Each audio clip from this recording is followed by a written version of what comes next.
Oke, jadi halo semua. Mungkin kita langsung mulai aja kali ya. Sebentar, aku share screen.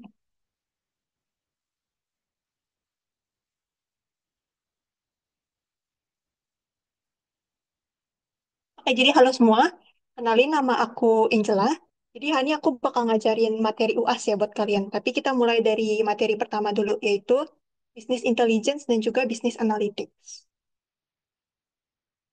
Oke, jadi di Business Intelligence sama Business Analytics ini kita bakal belajar 7 subbab ini. Kita mulai satu-satu ya.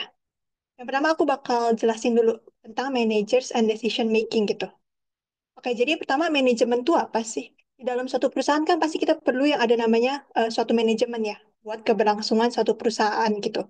Dan manajemen itu apa? Jadi manajemen itu secara singkat bisa dibilang suatu proses yang ingin dicapai suatu organisasi, di mana dalam pencapaian itu dia menggunakan dia memanfaatkan beberapa sumber daya gitu, misalnya kayak manusia, materi, ruang, waktu yang secara efisien dan juga efektif gitu. Dan di dalam suatu manajemen, pasti ada yang namanya manajer. Dia yang mengatur ya. Dan apa sih 3 fungsi utama manajer gitu? Ada yang pertama, ada namanya interpersonal roles. Kedua, informational roles. Dan yang ketiga adalah decisional roles gitu. Interpersonal roles itu apa? Jadi di interpersonal roles itu kan ada 3 tuh di dalamnya. Ada figurehead, leader, sama liaison kan. Figurehead itu apa? Jadi figurehead itu bisa dibilang simbolnya. Jadi dia yang mewakili organisasi dalam acara resmi gitu. Terus kalau misalnya leader, namanya juga leader, artinya dia yang memimpin atau memotivasi atau bisa dibilang ngarahin tim lah buat capai tujuan organisasi gitu. Terus yang terakhir adalah liaison, dia penghubung ya. Jadi dia menjalin hubungan dengan pihak internal maupun eksternal organisasi gitu. Dan di dalam suatu manajemen pasti ada yang namanya, sorry, kita lanjut dulu ke yang informational roles gitu. Informational roles itu kan dibagi jadi 3 di dalamnya. Ada yang namanya monitor, disseminator, sama spokesperson. Monitor itu apa? Monitor itu dia ngumpulin informasi gitu, informasi penting yang diperluin organisasi. Terus kalau disseminator itu apa? Kalau tadi monitor itu yang ngumpulin informasi, disseminator itu yang nyebarin informasi yang relevan. Terus kalau yang terakhir adalah spokesperson, nama spokesperson artinya dia menyampaikan informasi itu ke pihak luar gitu. Dan yang ketiga, decisional roles. Decisional roles itu tadi ada dibagi jadi 4 kan di dalamnya. Ada entrepreneur, disturbance handler, resource allocator, sama negotiator. Pertama, entrepreneur. Entrepreneur itu apa? Jadi entrepreneur itu dia yang nginisiasi inovasi-inovasi baru gitu untuk perkembangan organisasi. Terus yang kedua ada disturbance handler. Dia itu yang menangani masalah atau konflik. Jadi kalau di suatu perusahaan ada masalah atau konflik, biasanya yang nanganin itu disturbance handler ini. Terus yang ketiga ada namanya resource allocator. Dia yang biasanya ngatur atau nggak distribusiin sumber daya gitu. Terus yang terakhir adalah negotiator. Namanya juga negotiator berarti dia yang berperan dalam negosiasi baik pihak lain maupun dan lain sebagainya untuk kepentingan organisasi gitu. Dan di dalam suatu manajemen kan pasti kita akan buat suatu decision atau decision making gitu. Decision itu apa? Jadi decision itu lebih ke arah pilihan yang sudah kita buat dari keputusan yang kita ambil. Sedangkan kalau decision making lebih ke arah proses ketika kita membuat suatu keputusan itu. Kita lanjut. Dalam membuat suatu decision, pasti kita ada yang namanya decision making process. Di mana di dalam decision making process, dia ada dibagi menjadi 4 ya. Ada intelligence, design, choice, sama implementation gitu. Ini aku mungkin bahas singkat aja. Jadi intelligence itu apa? Intelligence bisa dibilang dia mengidentifikasi masalah terlebih dahulu gitu. Jadi dia bakal menemukan atau menganalisis masalah yang terjadi. Misalnya contohnya manajer itu nyadar bahwa penjualan itu menurun gitu. Jadi dia harus perlu nyari penyebab terjadinya masalah itu gitu. Terus yang kedua desain. Setelah tadi udah menganalisis masalah di intelligence, desain itu dia merancang solusi gitu. Jadi dia biasanya mengembangkan berbagai alternatif solusi buat nyelesain masalah tersebut. Terus kalau misal choice, nama choice artinya dia pemilihan solusi ya. Kalau misal kita ngebuat satu solusi kan pasti kita nyediain nggak cuma satu solusi, ada beberapa solusi gitu. Kalau choice ini lebih ke arah kita milih solusi terbaik dari beberapa opsi yang kita punya gitu. Dan yang terakhir implementation, nama juga implementation berarti dia implementasi. Dari pilihan yang kita udah buat, tindakan apa sih yang bakal kita lakuin untuk nyelesain masalah itu gitu. Langsung next saja. Pasti di dalam suatu keputusan atau ketika kita mau buat keputusan, kita pasti bakal menghadapin beberapa masalah gitu ya, atau hambatan. Apa aja sih? Yang pertama pasti karena banyaknya pilihan kayak tadi, kita bikin solusi gak cuma satu. Jadi kita harus nyari solusi terbaik buat kita laksanain. Yang kedua, waktunya terbatas. Kalau kita di dalam satu perusahaan, kalau kita mau nyelesain suatu masalah kan pasti kadang kita dikasih deadline waktu. Dan kadang itu waktu terbatas. Jadi kita harus kerjanya cukup cepat gitu. Terus yang ketiga, ketidakpastian tinggi. Jadi lingkungan itu kadang suka sering nggak pasti. Jadi kadang kita sulit buat prediksi hasil dari suatu keputusan gitu. Yang terakhir, kadang manajer itu juga harus cepat ngedapetin informasi dari tempat jauh atau dari lokasi yang jauh gitu. Jadi itu kan juga makan waktu ya. Jadi intinya lebih semakin kompleks situasinya, maka semakin sulit buat manajer itu buat ngambil keputusan yang tepat gitu. Oke, kita bakal di PPT ini tuh ngejelasin tentang struktur masalah dalam pengambilan keputusan. Jadi di dalam pengambilan keputusan, struktur masalah itu dibagi jadi tiga struktur ya yang penting. Yang pertama adalah masalah terstruktur atau structure problems. Yang kedua adalah unstructured problems atau dan yang ketiga adalah semi structured problems gitu. Aku bakal bahas satu-satu. Yang pertama, structured problems atau masalah terstruktur itu apa sih? Jadi masalah terstruktur itu bisa dibilang masalah yang udah rutin berulang kali terjadi gitu. Jadi bukan hal baru, melainkan itu masalah yang udah sering berulang kali terjadi. Dan pada masalah terstruktur ini tuh kita udah punya solusinya karena itu sering terjadi. Jadi kita udah punya solusi yang bakal kita lakuin buat nyelesain masalah itu gitu. Terus kalau kedua unstructured problems atau masalah tak terstruktur, dia biasanya bisa dibilang masalah yang kompleks dan bisa dibilang tidak terstruktur atau tidak jelas. Jadi kadang tuh nggak ada solusi pastinya gitu. Sedangkan kalau yang ketiga, semi-structured problems itu gabungan dari yang struktur sama yang tidak terstruktur. Jadi bisa dibilang kita masalah itu sering kali berulang. Kita udah punya solusi, tapi solusi itu masih harus kita kembangin lagi atau kita analisis solusi apa yang terbaik buat nyelesain masalah itu gitu. Dan di dalam suatu keputusan kan tadi ada namanya beberapa manajer ya, kita perlu namanya manajer. Dan di manajer ini ada beberapa tingkatan. Ada tiga tingkatan manajer ya. Ada yang namanya senior manager, middle manager, sama operational manager.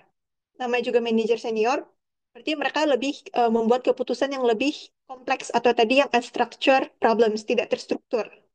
Misalnya dia ngerancanain strategi jangka panjang atau keputusan besar lainnya gitulah.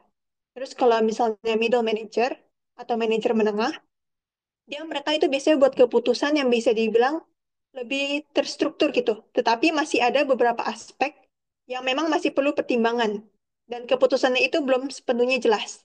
Misalnya merancang pemasaran, itu biasanya tugas dari middle manager. Kalau yang terakhir namanya operational manager atau karyawan dan karyawan, biasanya mereka membuat keputusan itu yang lebih terstruktur atau bisa dibilang lebih simple lah. Misalnya dia nentuin jam lembur atau ngisi ulang stok kadang bisa diatur sama operational manager ini. Jadi intinya keputusan semakin kompleks dan tidak terstruktur itu eh, seiring naiknya jabatan dalam organisasi. Jadi semakin tinggi jabatan dia maka bakal nyelesain masalah yang lebih besar. Oke, di slide ini kita bakal masuk ke sifat sifat keputusan dalam pengambilan keputusan atau the nature of decisions, di mana dibagi menjadi tiga. Ada namanya operational control, management control, sama strategic planning. Pertama, operational control itu apa? Jadi, operational control itu bisa dibilang keputusan yang berkaitan sama pelaksanaan tugas sehari-hari gitu. Contohnya misalnya bagaimana menyelesaikan pekerjaan dengan cepat dan tepat. Itu operational control gitu. Terus kalau manajemen control itu apa? Manajemen control itu lebih ke arah keputusan yang berhubungan dengan penggunaan sumber daya untuk capai tujuan organisasi. Misalnya, bagaimana mengalokasikan anggaran atau tenaga biar tetap bekerja dengan baik. Terus kalau misalnya strategic planning, namanya juga perencanaan yang strategis, artinya dia keputusan yang berfokus pada tujuan jangka panjang perusahaan atau berkaitan sama pertumbuhan perusahaan ke depannya itu mau kayak gimana. Itu biasanya strategic planning. Kita bakal masuk the business analytic process ya. Ini secara the business analytic process itu bakal dirangkum di dalam satu gambar aja. Ini udah mencakup keseluruhan penjelasannya. Jadi yang pertama, ada namanya di sini business problems atau pain points.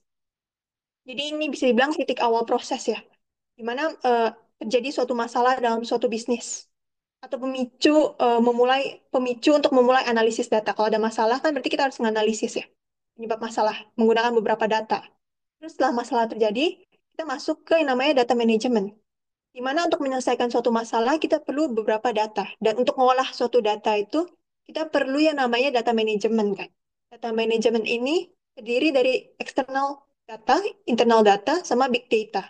Kalau eksternal data namanya juga eksternal, berarti dia data yang kita dapat dari luar organisasi gitu. Misalnya dari data pasar, tren, atau mungkin kepuasan pelanggan dan lain sebagainya. Kalau internal data, dia data yang dari dalam organisasi. Misalnya database yang kita punya.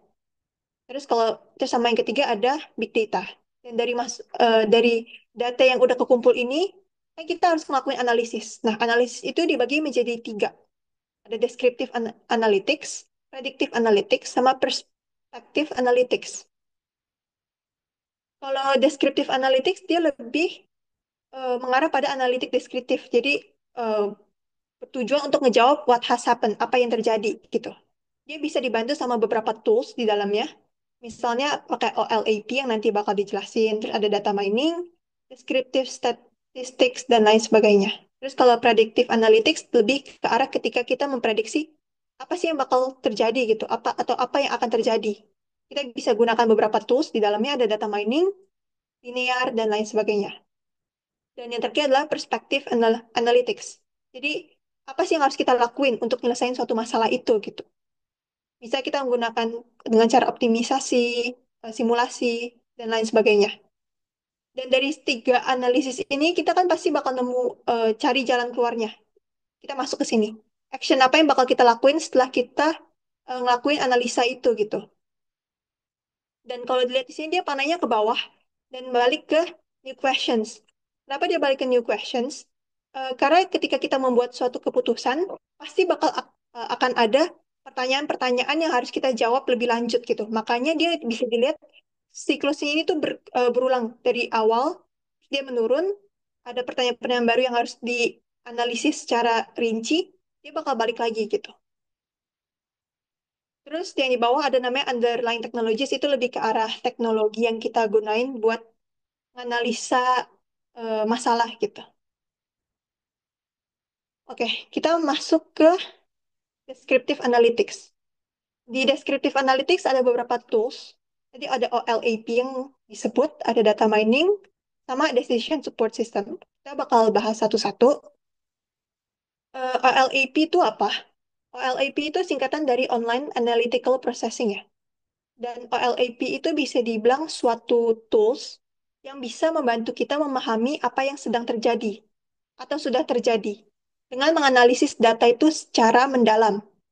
Jadi kurang lebih fitur utamanya dari OLAP ini tuh ada tiga. Ada slicing and dicing, drilling down, sama rolling up. Slicing and dicing itu apa? Namanya juga slicing and dicing, artinya dia memotong sama menyusun data dari berbagai sudut pandang. Terus kalau setelah kita memotong atau menyusun data itu, kita masuk ke fitur berikutnya, drilling down.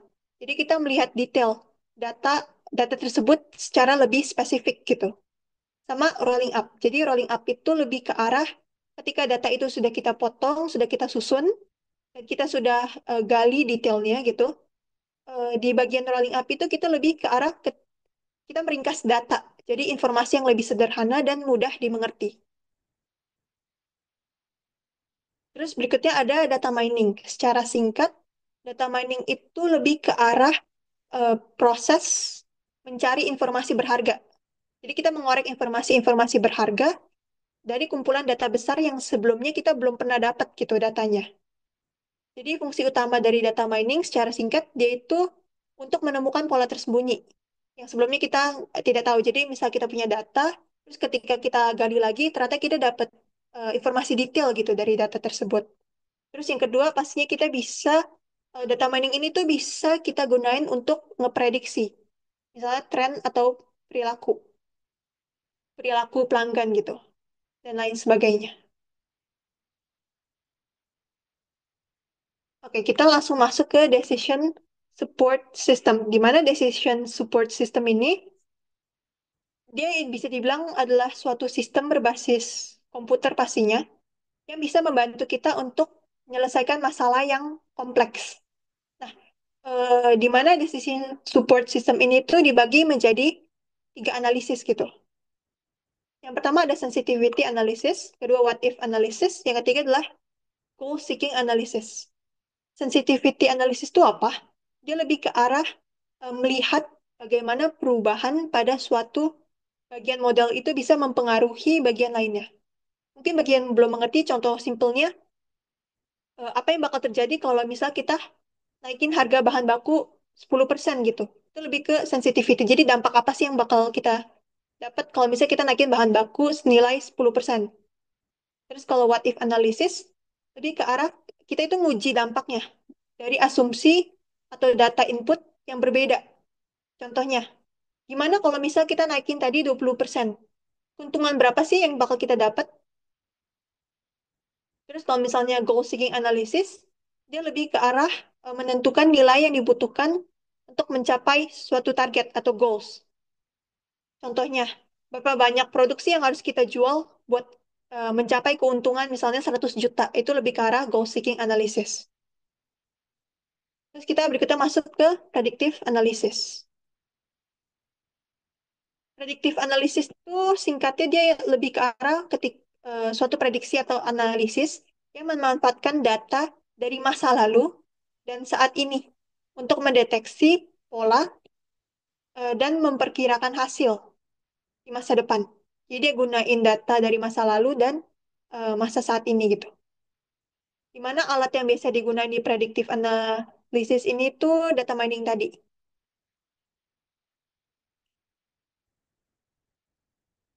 Oke, di dalam predictive analytics dia dibagi menjadi 6. Ada customer insight, risk management, CX manager, dan tiga di belakang nanti aku bakal jelasin satu-satu dulu.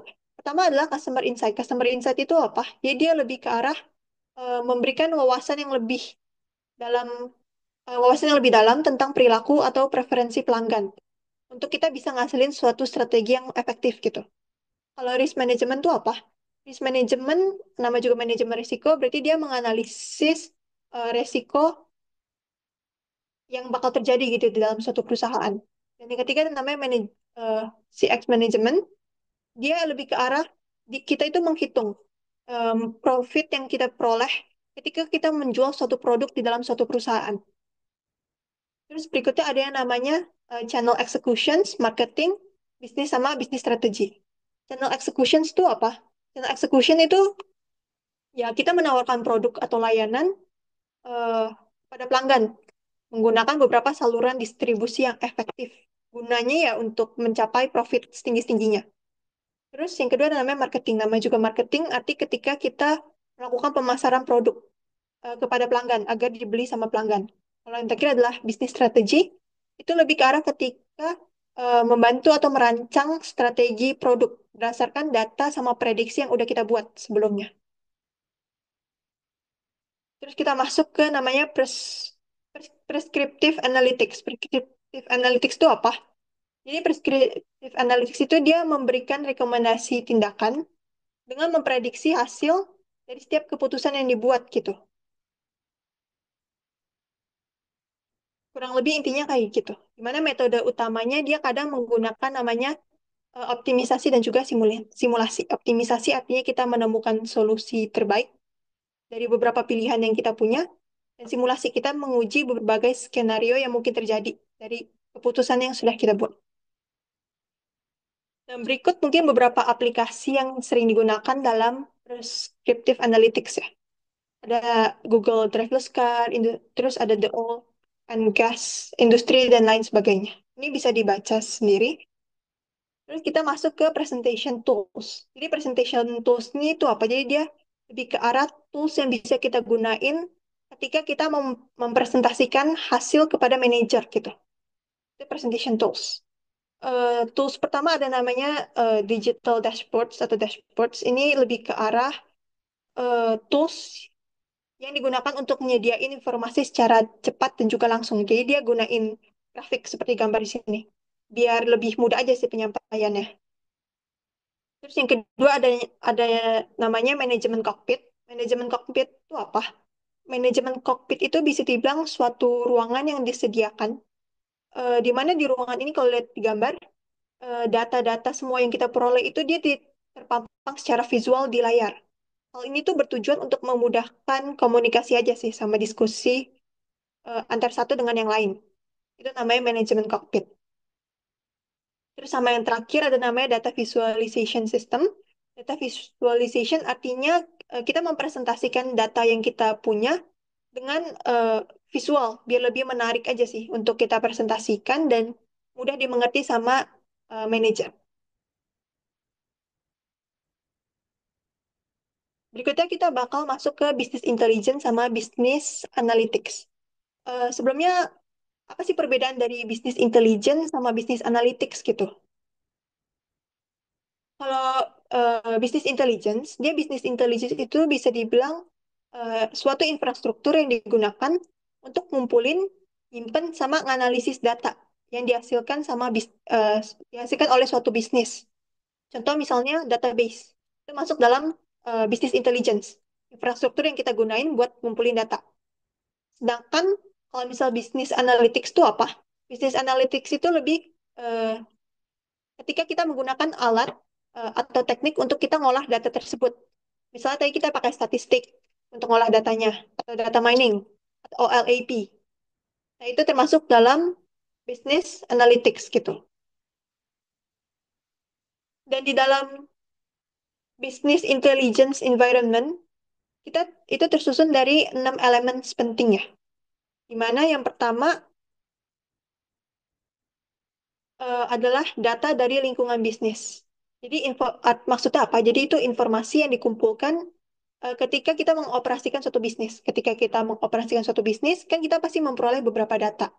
Itu masuk dari data from the business environment. Yang kedua ada business intelligence infrastructure. Itu apa? Itu lebih ke arah sistem yang menyimpan atau mengolah data, misalnya database. Yang ketiga ada business analytics toolset, berarti dia alat untuk menganalisis ya. Misalnya tadi OLAP atau data mining buat menganalisis data itu. Terus yang keempat ada namanya managerial users and methods. Itu lebih ke arah ketika manajer itu menggunakan data buat ngasilin suatu keputusan. Terus kalau delivery platform, ya itu berarti sistem yang kita gunain buat ngajiin data tersebut. Atau kita sebarkan informasi tersebut itu gunakan platform apa. Terus kalau misalnya user interface atau antarmuka pengguna, itu lebih ke arah alat visualisasi data yang bisa memudahkan pengguna untuk melihat sama memahami data gitu. Oke, kita masuk ke Big Data Analytics. Big Data Analytics itu apa? Jadi Big Data Analytics itu bisa dibilang adalah analisis kumpulan data besar yang berasal dari media sosial atau data pelanggan online gitu, dan misalnya toko fisik kalau misalnya ada. Jadi analisis ini tuh bisa ngebantu menciptakan pengalaman belanja itu secara real time atau personal gitu. Misalnya dalam contoh konsep itu smart cities di sini. Jadi dalam konsep smart cities, data itu bakal dikumpulkan dari catatan publik gitu. Atau misalnya dari eh, lokasi ponsel untuk menganalisis dampak perubahan layanan tertentu pada sistem kota. Kurang lebih gitu. Untuk materi pertama sudah selesai, kita lanjut ke sesi berikutnya, yaitu sesi 17-18 berkaitan dengan social computing. Oke, di social computing itu kita bakal bahas 6 subbab ini. Kita mulai dari yang pertama dulu, Web 2.0. Web 2.0 itu apa? Jadi Web 2.0 itu bisa dibilang dia generasi web yang lebih interaktif ya dan juga kolaboratif. Menggunakan beberapa teknologi seperti yang digambar. Yang pertama ada namanya tagging. Tagging itu lebih ke arah kata kunci yang digunakan untuk menggambarkan informasi. Misalnya blog atau pictures gambar itu masuk dalam tagging. Terus yang kedua ada namanya really simple syndication atau RSS. Dia lebih ke arah fitur untuk mendapatkan informasi yang diinginkan secara otomatis tanpa kita cari ke banyak situs gitu. Yang ketiga namanya blogs, berarti itu lebih ke arah situs pribadi ya, di mana pengguna itu bisa ngekspresiin pendapat mereka di dalam blogs itu. Terus ada microblogging, itu dia lebih versi singkat dari blogging tadi. Contohnya Twitter, itu masuk dalam microblogging. Terus kalau wikis, wikis itu lebih ke arah situs yang bisa diedit bersama oleh banyak pengguna. Jadi suatu situs itu pengguna, misalnya 10 pengguna dia bisa ngedit bersama gitu. Terus berikutnya ada social networking sites. Dia lebih ke tempat pengguna itu bisa ngunggah misalnya teks, gambar, video, dan lainnya. Terus ada enterprise social network sama mashups. Kalau mashups itu lebih ke arah situs yang ngegabungin konten dari berbagai sumber. Jadi satu kesatuan atau menjadi sesuatu yang baru. Jadi kita bakal masuk ke social computing in business shopping. Jadi di dalam social computing in business shopping ada yang namanya social shopping gitu. Social shopping itu bisa dibilang metode e-commerce yang menggabungkan elemen-elemen dalam media sosial, di mana hal ini tuh bisa ngebantu pembeli itu saling terhubung berdasarkan selera. Misalnya disediakan kolom komentar. Di situ pengguna itu bisa lebih saling terhubung, menyampaikan pendapat satu dengan yang lain. Contohnya kurang lebih kayak gitu. Jadi lebih eh, mengarah untuk meningkatkan pengalaman belanja itu lebih personal aja sih. Terus yang kedua ada namanya social computing in business marketing. Ada yang namanya marketing. Nama juga marketing berarti dia lebih ke arah proses membangun hubungan yang menguntungkan dengan pelanggan dan juga pastinya untuk menciptakan nilai bagi mereka bagi mereka dan pastinya juga perusahaan bisa mendapatkan imbalan. Jadi nggak hanya pelanggan yang merasa satisfied atau puas, tapi perusahaan juga bisa mendapatkan profit sebesar-besarnya gitu. Dan di dalam kampanye pemasaran ini tuh ada beberapa komponen penting ya. Yang ini ada 4. Yang pertama, define your target audience atau menentukan target audience. Jadi ketika suatu perusahaan memasarkan suatu produk, berarti dia harus mencari tahu terlebih dahulu target audience yang ingin dicapai itu siapa. Terus yang kedua ada develop your message, artinya mengembangkan pesan yang ingin disampaikan. Itu lebih ke arah ke kita ketika kita memasarkan suatu produk, kita harus membuat atau kita memasarkannya menggunakan bahasa yang bisa dibilang menarik, biar pelanggan itu bisa atau mau membeli gitu. Yang ketiga, decide on how you will deliver your message. Berarti dia lebih memilih cara untuk menyampaikan pesan. Misalnya kita mau menyampaikannya secara spontan atau melalui presentasi atau beberapa tools lainnya itu kurang lebih kayak gitu. Terus kalau follow up ya berarti melakukan tindak lanjut follow up eh, marketingnya gitu. Kurang lebih hal tadi itu cuma buat kebantu perusahaan narik pelanggan aja sih, sama mempertahankan pelanggan untuk tetap stay dan beli produknya gitu. Terus ada yang namanya advertising. Namanya juga advertising artinya kita mengiklankan. Jadi kita mengiklankan produk kita misalnya menggunakan sosial media dan lain sebagainya. Kalau misalnya market research, berarti eh, proses ketika kita mengumpulkan umpan balik dari pelanggan gitu.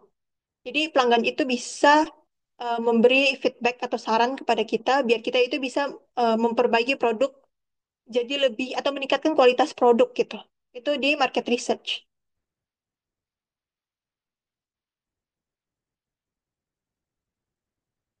Kurang lebih ini juga sama kayak yang tadi, di mana ada beberapa aplikasi yang bisa kita gunakan. Misalnya kita bisa memasarkannya lewat Facebook, Twitter, dan juga LinkedIn gitu.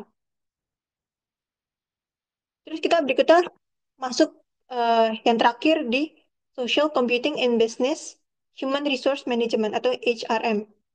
Dia dibagi menjadi ada empat, empat proses. Yang pertama ada namanya recruiting. Nama juga recruiting berarti dia rekrutmen ya. Dia mencari, perusahaan itu mencari atau merekrut pekerja, misalnya secara online, lewat misalnya LinkedIn dan lain sebagainya itu termasuk dalam proses perekrutan.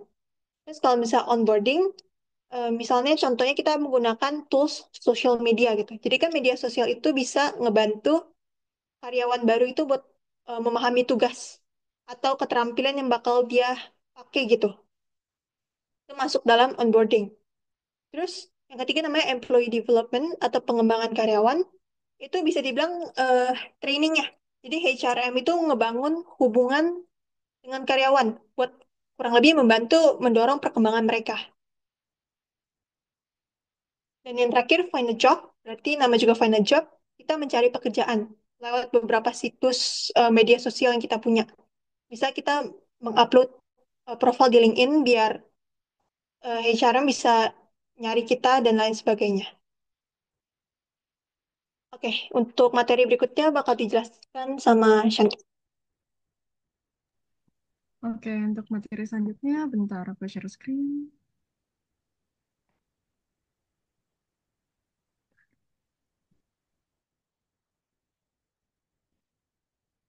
Oke, sekarang kita masuk ke CRM. Untuk secara singkatnya CRM itu sebenarnya cuma kayak strategi untuk fokus ke customer agar customer ini mau ke company kita terus lah jatuhnya. Itu bisa dari beberapa hal, dari personal, impersonal, dari web juga sampai giant falls. Terus untuk ini kita ada sistemnya sendiri. Ini secara gambaran umum dulu ya. Pertama, kita perlu nge-capture data customer di organisasi kita. Lalu setelah itu kita menganalisis apa sih data customer kita ini dan kita membuat suatu kesimpulan apakah dia touch point-nya itu di mana. Touch point itu kayak kita itu bisa menghubungi customer itu dari mana. Misalnya dari web, dari sosial media, kurang lebih kayak gitu. Nah, terus bisa juga setelah itu kita membuat single enterprise view. Jadi itu seperti kayak kita rangkumin, kenapa sih customer ini mau sama kita? Nah, itu namanya single enterprise view. Nah, tapi yang mau disampaikan di slide ini, kalau CRM itu harus berfokus kepada customer, lebih dari si teknologi. Jadi, walaupun ada implementasi teknologi di CRM, tetap masih harus diutamakan si customer-nya sendiri. Terus dia itu harus ada involving people, process, and system daripada IT-nya sendiri, dan dia juga harus ada support dari front-end customer nih yang bagian sini. Dia itu terdiri dari marketing, sales, dan customer service karena mereka itu jadinya front line-nya di CRM. Suatu CRM yang bagus itu bisa dikatakan kalau mereka bisa nge-capture atau maintain kebutuhan si customer, bisa memfasilitasi si customer dan improve relationship-nya dengan mereka, dan bisa mengintegrasikan marketing, sales, dan customer untuk knowledge si acquisition-nya mereka. Untuk CRM ada beberapa proses, ada delivery, support, sama analisis. Nah, kita ke yang delivery dulu. Ini lebih ke arah kita itu directly to the client. Jadi kita itu lebih ke arah ya service kliennya secara langsung. Contohnya kayak campaign management, ada sales management, terus service management dan campaign management. Jadi ini lebih ke baris depannya lah ya, jadi katakan gitu. Terus ada namanya support process. Dari yang kita dapatkan di delivery process pasti ada beberapa data yang perlu kita ambil. Nah, ini dari support process itu kita ngambil data tersebut. Jadi dia nge-collecting terus analisis data tersebut dan bisa integrasiin external dan internal data. Intinya ya, lebih ke data sih ya. Nah, ini dilakukan oleh market researcher dan loyalty management. Dan ada juga analisis proses. Nah, ini lebih kayak apa sih, the back personnel. Intinya dia itu kayak fokus pada menganalisis si data-data yang didapetin oleh si support itu. Jadi yang melakukan ini adalah lead management, customer profiling, hingga feedback management. Nah, kalau yang di slide ini, aku mau tekanin mungkin yang di lifetime customer value. Nah, untuk value customer untuk company itu ada tiga dimensi, yaitu pertama durasi. Durasi itu durasi untuk satu customer ini kita bisa berapa lama? Kok bisa sih jangka panjang? Terus kedua, number of relationships. Ini jadinya berapa banyak si customer sih yang kita punya relasi, dan profitability. Jadi ini lebih ke arah income kita sih jadinya, kayak keuntungan kita aja lebih ke arah itu. Nah, ini paling yang touch point yang tadi aku sempat jelasin, jadi ini beberapa contohnya aja. Jadi bisa sampai sales representative, bisa web, bisa smartphone, bahkan bisa email. Ini sebenarnya nggak perlu sih. Nah, ini untuk sistem yang lebih lengkapnya lagi, ada sebenarnya dua, namanya operational CRM dan analysis CRM. Untuk operational CRM sendiri, dia itu yang nge-support front office business process. Maksudnya kayak yang tadi aku bilang, di bagian depannya untuk CRM. Bisa kayak marketing, sales, customer service, itu front office-nya. Nah, untuk operational CRM sendiri itu kebagi menjadi dua, ada facing dan touching. Untuk facing sendiri itu, dia itu lebih ke arah interaksi antara customer dengan representatif si company tersebut. Jadi, eh, si company ini lebih ke apa sih namanya, directly engage dengan customernya. Jadi ini bisa aja di customer interaction service, itu di customer service and support, bisa juga di Salesforce Automation, bisa juga di marketing dan campaign management applications. Nah, strategi marketing ini ada tiga. Jadi pertama ada cross-selling.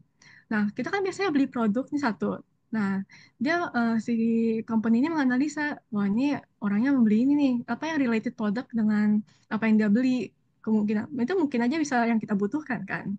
Nah, itu namanya cross-selling. Jadi, kita itu kayak mempromosikan produk yang agak serupa lah dengan yang kita beli, cuman kayak masih manfaatnya kurang lebih di lingkup yang sama. Ada juga namanya upselling. Kita udah ngebeli satu produk nih. Nah, si company ini mau nge-promosiin lagi suatu produk yang lebih high value atau lebih bisa dikatakan lebih mahal sih ya. Biasanya kayak gitu. Itu upselling. Terus ada juga bundling. Ini yang biasanya kalau orang-orang diskon 12-12 atau apa gitu, biasanya ini ada tunjangan cross-selling juga. Cuman dia itu kayak penggabungan produk dari beberapa produk yang mereka miliki. Jadi mereka satu paketin, tapi harganya jauh lebih mudah, kayak murah gitu. Nggak semahal kalau misalnya kita belinya separately gitu. Oke, sekarang di Customer Touching Applications. Di sini, tadi kan yang pertama kita itu secara langsung dengan company representative. Kalau yang ini, customer dengan teknologi. Jadi, eh, lebih ke arah sisi teknologi ya, bukan kita kontak langsung dengan company-nya. Jadi ini biasanya di web page, di FAQ, di loyalty programs mereka itu yang paling gampang bisa dicontohkan sih lah ya. Nah, tadi kan aku ngomong ada dua sistemnya. Sekarang kita di analytical. Setelah kita udah melakukan operational, nah itu kan pasti ada beberapa data yang kita dapatkan dari business intelligence mereka yang tadi dijelaskan oleh Ana.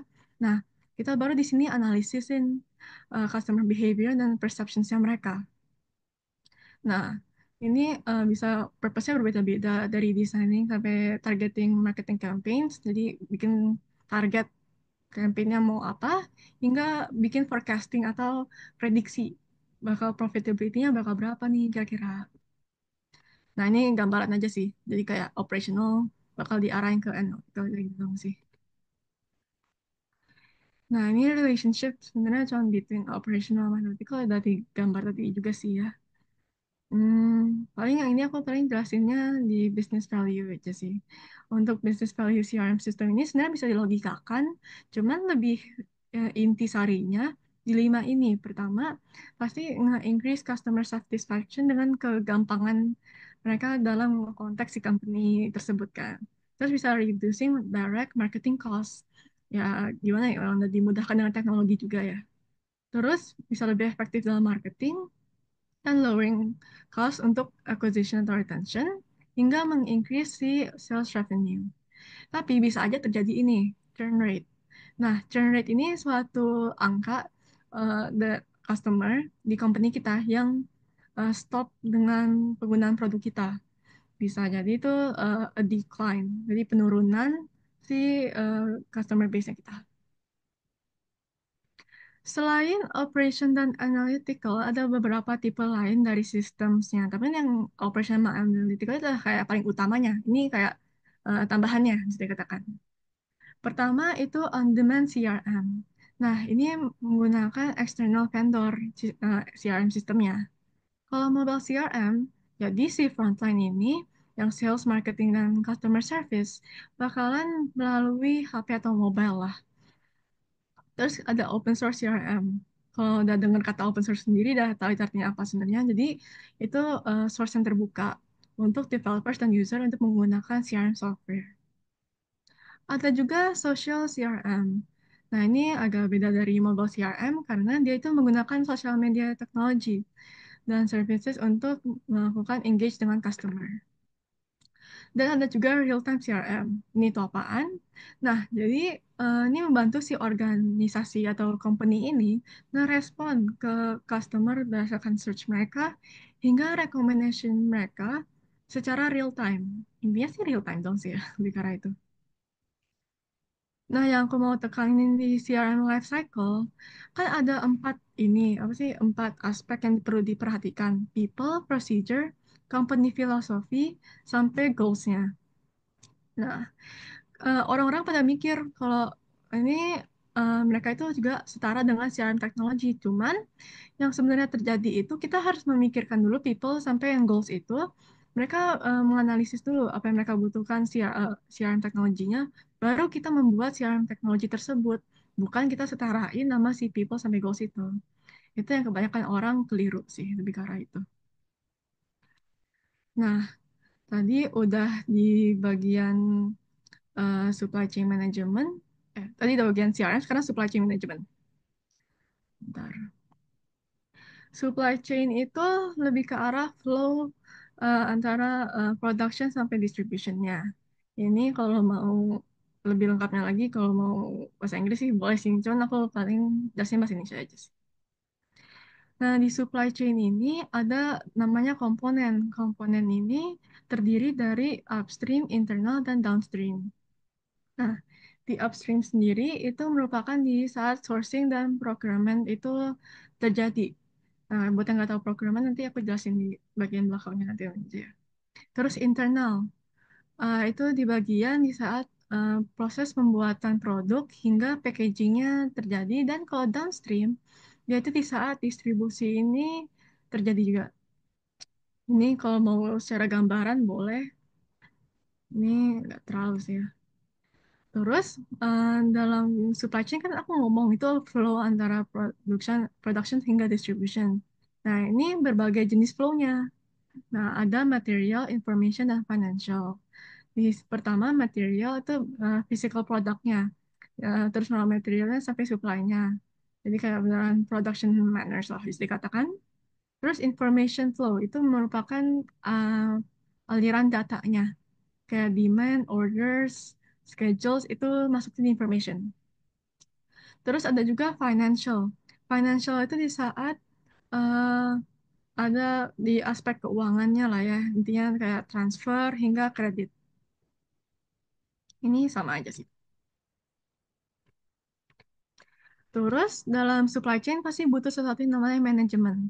Nah, di manajemen ini ada komponen-komponennya itu 5. Nah, terus ada juga yang lainnya itu ada IOS, ada push pull, ada problem sehingga solutions. Pertama di komponen-komponennya dulu. Nah, untuk suatu supply chain management berfungsi dengan properly lah intinya, dia itu perlu planning, source, make, deliver, and return. Ini intinya dihafal aja ya, siapa tahu ditanya. Terus ada namanya Interorganizational Information System. Nah, ini itu merupakan suatu flow antara dua atau lebih organisasi. Ini tujuannya apa? Untuk nge-reduce cost dari transaksi bisnis hingga membuat transfer dan proses informasi itu lebih gampang. Nah, kedua ada push pull. Ini aku gambarin secara gambar aja. Jadi push itu kita itu mengibarkan kayak ngedorong produk kita agar dibeli oleh customer. Dan ada juga pool, yaitu supply-supply yang kita butuhkan untuk customer demand ini, kita isilah kembali di ke arah itu. Ini juga kalau mau secara gambaran boleh, cuman lebih ke arah intinya itu sih ya. Ada juga namanya problem along the supply chain. Nah, pasti dalam supply chain ada masalah-masalah yang tersendiri. Nah, kalau untuk main source problemnya biasanya di dalam uncertainties dan ada juga koordinasi yang kurang dalam bagian aktivitas, unit hingga business partners mereka. Ada juga demand forecast dan bullet effect yang nanti aku jelaskan nanti. Dan beberapa solusi yang diberikan di sini ada inventories dan information sharing. Jadi yang untuk inventories ini ada namanya just in time inventory. Ini lebih ke arah kita itu ngeisi inventory kita sesuai dengan finish product yang kita udah bikin di waktu yang tepat. Jadi kayak sinkronin aja dengan customer orders lah. Terus ada juga vendor managed inventory, yaitu supplier ini ngemonitor gudangnya atau inventorinya si vendor agar kebutuhan produk mereka tuh cukup. Nah, di sini aku paling mau mastiin di bagian bullwhip effect yang dia ngomong ya. Itu merupakan suatu saat kayak produk demand kita itu informasinya jadi nggak benar lah atau teracak-acak sehingga agak merusak di bagian supply chain-nya. Jadi kayak itu suatu masalah makanya itu. Nah, supply chain ini bisa secara global, cuman dia itu ada masalah-masalah yang tersendiri. Ya, tahu secara global, ya itu pasti lebih ke arah kesusahan dalam distance dan dalam waktu. Ada juga secara legalnya si apa sih negara tertentu itu berbeda-beda dan performance standar atau standar performance mereka lah intinya itu belum tentu sama dengan yang di utama atau di main company-nya. Sehingga kadang ada namanya internet untuk membantu masalah ini, terutama di bagian warehouse management, transportation management, logistik, dan outsourcing. Ini nggak terlalu perlu sih ya value-nya, intinya ini bisa dilogikain aja, cuman lebih kayak buat reduce inventory levels, lebih ke sesuai angka yang dibutuhkan, ada improving delivery service hingga increase sale. Ini facilities-nya nggak usah sih ya. Nah, pasti information system pasti belajar tentang IP-nya di supply chain juga dong. Nah, ada namanya EDI atau Electronic Data Interchange, dan ada juga extraneous. Nah, Electronic Data Interchange ini merupakan alat komunikasi untuk mengexchange data-data atau dokumen aja. Kalau extraneous itu penyambungan antara business partners untuk mengakses beberapa hal atau bagian tertentu dari apa sih namanya company mereka di intranet mereka. Untuk yang bingung bedanya extranet sama intranet, intranet itu yang ada di company kita kalau ngelinknya itu dengan cara extranet. Nanti ada gambarnya aku jelasin aja. Terus nanti ada benefit dan limitationsnya EDI. EDI ini kan yang kita tahu dia itu lebih ke transferan data lah. Nah, ini pasti nge-reducing the cycle time hingga mengurangi penggunaan kertas, jadi ramah lingkungan ya. Namun, jika kita melakukannya secara tradisional atau secara pakai postman gitu, pasti itu infleksibel atau ada kesusahan dalam global. Contohnya di gambar ini. Jadi si ini masih pakai postman atau pakai orang lah ya untuk nge-transfer data dan itu pasti menyusahkan dan memakan waktu yang lumayan banyak. Jadi nggak efisien. Namun dengan EDI mereka itu bisa secara langsung dalam waktu yang singkat mengirimkan data-data tertentu. Tapi keep in note ini cuma data doang yang bisa dikirim, yang lainnya enggak.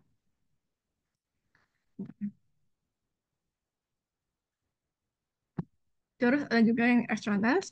Em, ada beberapa tipe. Dia itu ada yang dari company ke dealer, customers, dan supplier. Jadi ini lebih ke centric ke satu company-nya saja. Cuma ada juga yang industry extraness, dia itu memiliki major players atau orang inti di company yang membuat extraness sendiri. Itu industry extraness. Jadi kayak tingginya, bisa dikatakan tinggi. Terus ada joint ventures and other business partnerships. Jadi kolaborator dari company yang kita udah collab itu bisa membuat external juga, jadi lebih gampang. Jadi ya, lingkupnya lebih besar daripada yang si pertama company, sellers and customers. Cuman ini strictly business kalau digunakan. Oke, terus ini salah satu caranya eksternal mereka menggunakan internal VPN. Nah, ada juga yang private, ada juga yang public. Nah, untuk field employee sendiri, mereka itu bisa mengakses dua-duanya. Cuman kalau untuk customer, supplier, dan other business partner, mereka itu hanya bisa menggunakan public. Nah, untuk portal-portal dalam supply chain management, mereka tuh ada dua. Ada procurement, ada distribution.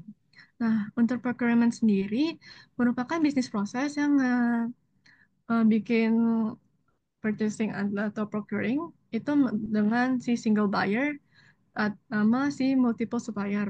Terus kalau misalnya distribution dia itu sama juga, cuman dia itu antara supplier ke multiple buyers.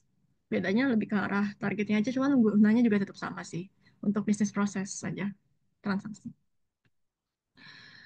Terus ada juga dua tipe SCM software. Jadi ada yang planning application, ada yang execution applications.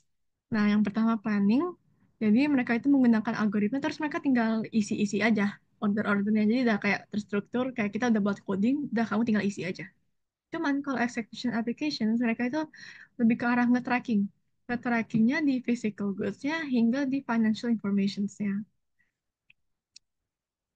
Terus ini beberapa prosesnya sebenarnya ini nggak terlalu perlu ya, lebih perlu yang tadi sih. Terus SGM ini bisa berdasarkan web, yang namanya ISGM. Nah, sebagai pengoptimalan di sisi teknologi juga ya. Terus ada juga dia bisa diintegrasikan. Nah, apa diintegrasiin? Untuk bisa mengefektifkan dalam koordinasi dan kolaborasi. Pertama, bisa diintegrasikan dengan information. Jadi, dia itu antara membersnya sendiri bisa bikin sharing informationsnya. Terus ada juga planning synchronization. Jadi, antara company ini bisa ngekirim-kirim kayak apa aja sih yang perlu kalian lakuin, plans-nya apa aja. Nah, itu dikasih tahu dari situ. Terus ada coordination workflow, itu lebih ke workflow activity ya, di supply chain partnersnya mereka. Ini kalau mau lebih detailnya bisa dibaca sendiri sih ya. Oke, sekarang kita di bagian acquiring information system and application. Nah, di sini aja. Untuk planning membuat information-nya ini, kita butuh tiga aspek. Yang pertama ada organizational strategic plan. Ini lebih ke arah ngewujudin mission dari company kita. Dan ya goals-nya itu ya intinya itu sih. Terus IT arsitektur, dia itu lebih ke arah organization information itu bisa di-accomplish jadi mission-nya gitu. Kalau IT strategic plan itu lebih ke arah long range-nya sih dari si IT infrastructure and major IT initiative. Jadi kayak kebutuhan di IT infrastructure itu jadiin long range aja sih goals-nya. Terus yang siapa yang membuat atau melakukan semua ini yaitu IT Steering Committee namanya. Untuk IS Operation Plan ini ada beberapa elemen yang dibutuhkan. Jadi ini sebenarnya ada 6 ya. Cuman ini bisa dilogikain sendiri. Jadi pertama di mission. Mission ini kan nanti pasti udah dikasih tahu dari goals-nya si IT strategy sendiri. Jadi udah satu paket lah. Terus IT Environment itu lebih ke rangkuman informasi yang dibutuhkan di area tertentu. Kalau objektif itu lebih ke arah sekarang kita tuh butuh goalnya apa? Lebih ke sekarang aja dulu. Nah, kalau constraint itu lebih ke arah limitasinya. Application portfolio itu kalau kalian baca di sini lebih gampang yang ini sih. Jadi yang ini nih. Itu suatu prioritas dari yang udah exist dan potensi dari IT application-nya si company tersebut. Dan ada juga namanya resource allocation and project management. Itu listing, jadi kayak siapa yang melakukan apa, gimana, kapan. Nah, ada planning untuk justifying IT application. Jadi perlulah evaluasi. Nah, di evaluasi ini kita ngelihat di benefits, cost, dan isunya mereka. Pertama, kita lihat di cost. Jadi ada dua tipe, yaitu fixed dan TCO atau total cost of ownership. Jadi fixed itu kalau kita ada bagian yang diubah-ubah, ada beberapa fixed cost ini nggak bakal berubah harganya, mau diubah semanapun. Jadi kalau di total cost of ownership, dia itu bakal gabung sama fixed cost. Tapi yang di dalam, yang di luar dari fixed cost itu bisa aja berubah-berubah. Kurang lebih gitu aja, tapi itu udah mencakup keseluruhan cost yang dibutuhkan. Ada juga assessing of benefits atau value-nya lah. Ada namanya intangible benefits itu merupakan benefit dari IP. Cuman benefitnya ini belum bisa di accurately atau di secara presisi di goalin kayak ini belum tentu bisa jadi ini, belum bisa jadi ini, kayak masih ambigu lah. Jadi nggak bisa terlalu dipinpoint sebenarnya value-nya apa. Cuman ada benefitnya, cuma belum terlalu dipinpoint aja. Terus ada strategies for acquiring IT applications. Nah, ini ada beberapa atau sekarang 6 lah. Pertama, kita bisa purchase untuk pre-written application-nya. Apa itu pre-written application? Itu merupakan suatu aplikasi yang sudah siap jadi. Jadi kayak kita tinggal beli aja udah, kita siap pakai aja. Terus bisa juga kita customize. Jadi dari aplikasi yang kita udah beli itu, kita ya ubah-ubah sendiri lah, tapi masih bisa. Ada juga list aplikasinya atau menyewa.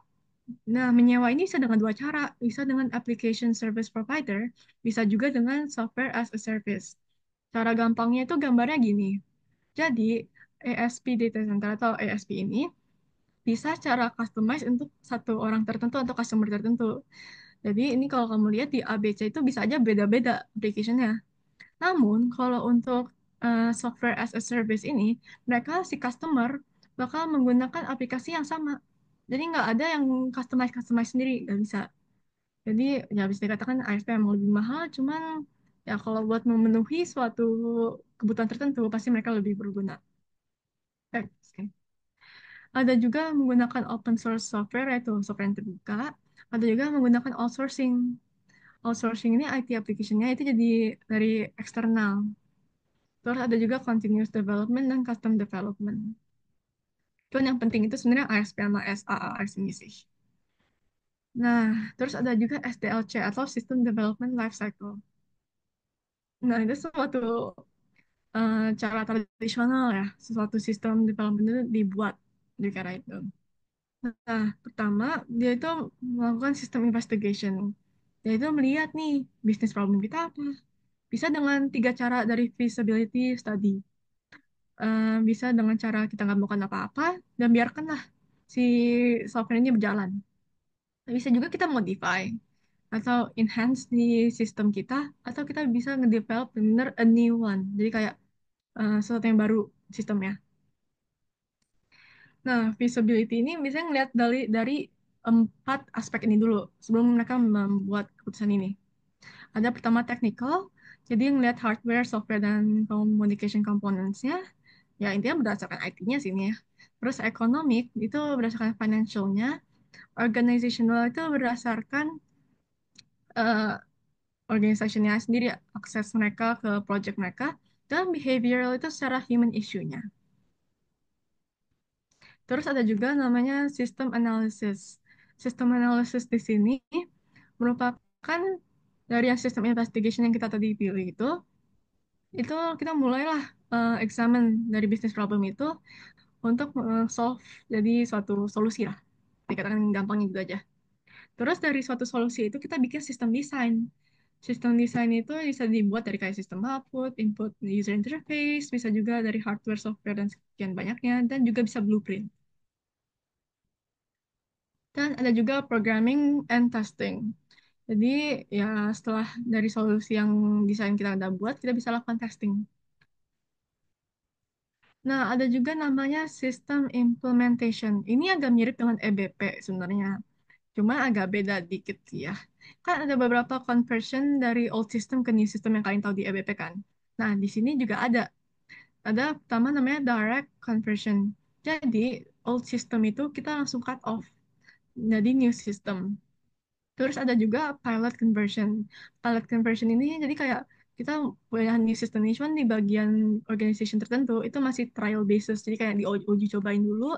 Jika udah benar-benar oke lah, baru di organization lain kita implementasikan. Terus kalau phase conversion itu jadi secara perlahan-lahan dia itu perlahan-lahan meninggalkan old systemnya jadi new system. Jadi kayak di certain periode tertentu jadi kayak nggak langsung. Kalau parallel conversion itu yang agak double. Jadi dia itu menggunakan old system dan new system secara bersamaan. Nah, siapa sih sebenarnya yang mengurus atau yang mastiin mereka itu bekerja dengan baik? Orang-orang audit atau mereka itu di bagian operation and maintenance. Nah, mereka tuh kerjanya ngapain?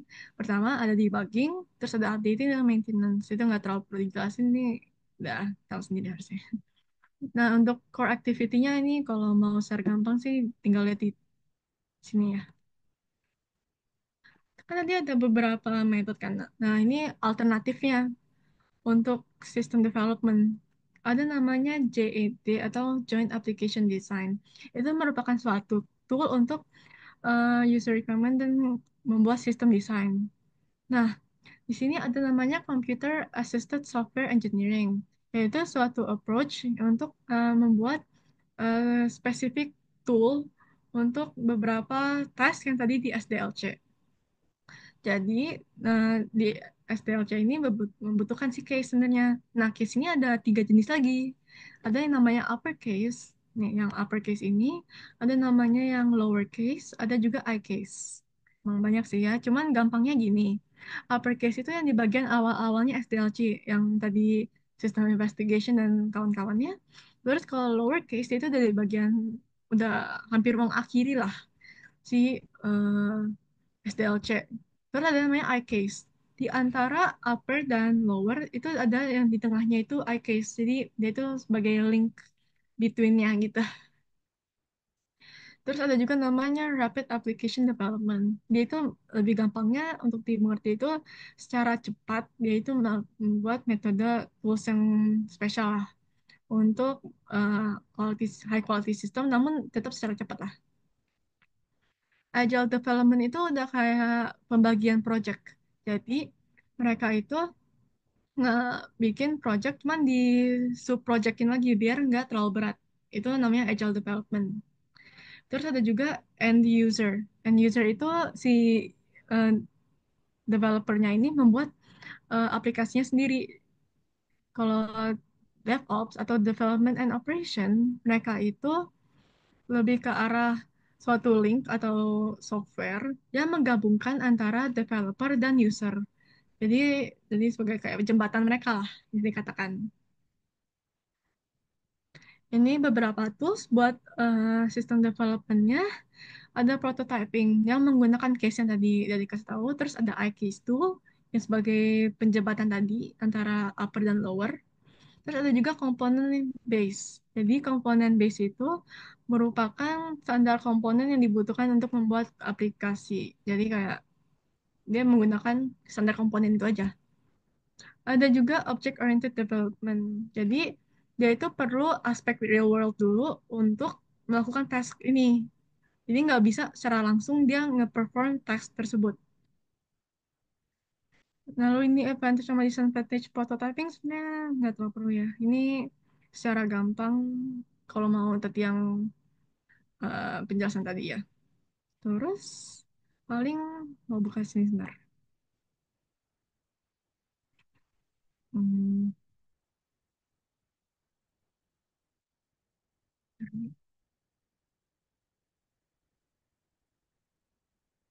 Nah, untuk roles and implication for IS, aku sama Ana nggak terlalu ngejelasin ya, cuman ntar aku share screen dulu bentar.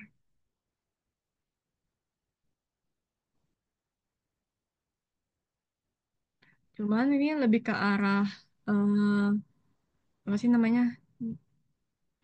pekerjaan-pekerjaan yang kamu bisa dapatkan di IS doang sih ya. Jadi kalau kamu mau baca, mulai dari sebentar. Ini salah enggak? Ini, bukan, bukan, bukan. Tadi ada. Oh ya, bisa dari sininya. IT offers career and opportunities. Jadi itu dari page 7-nya kalian bisa hafalin aja sebenarnya. Cuman ini kalau kalian ke bawah-bawah lagi cuma lebih ke arah contoh yang dibutuhkan aja sih ya. Kayak positional description-nya butuhnya apa dan segala macamnya.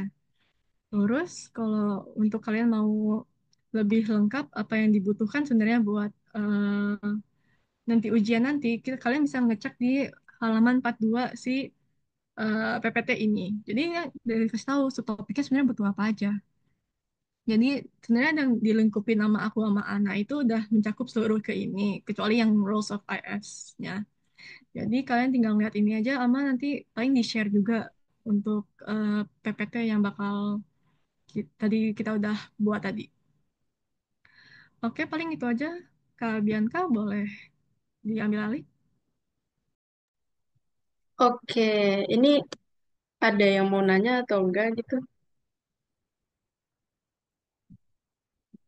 Apa tadi udah nggak ada ya? Nggak ada yang mau nanya ya?